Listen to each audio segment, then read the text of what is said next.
Friends, welcome to Sai Papi Kitchen. Today என்ன lunch வேணும்னு பார்ப்போம் வாங்க.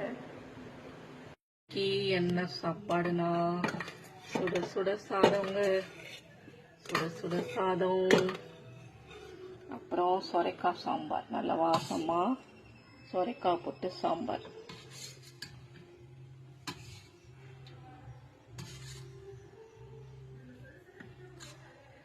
சொரைக்காய் சாம்பார்.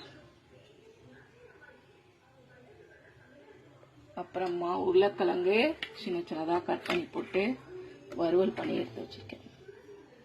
உருளைக்கிழங்கு வறுவல்.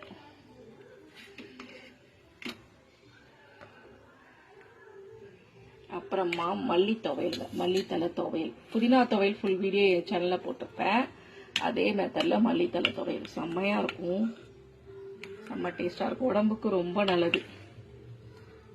புதினா துவையல் ஃபுல் வீடியோ போட்ட மாதிரி இது மல்லி துவையல் அவ்வளோ அட்டகாசமாக இருக்கும். மல்லி துவையல். அப்புறமா இந்த மல்லி துவையல் அரைச்சி அந்த மிக்சி ஜாரில் அந்த தண்ணியை வச்சு ரசம், மல்லி ரசம், புதினா ரசமும் இப்படி தான் வைப்பேன், நல்லாயிருக்கும், செம்மையாக இருக்கும். மல்லி ரசம். இவ்வளோதாங்க இன்னைக்கு என்னோட சிம்பிளான லஞ்சு. நாளைக்கு ஒரு சூப்பரான வீடியோட உங்களை மீட் பண்ணுறேன். ஓகே, பாய்.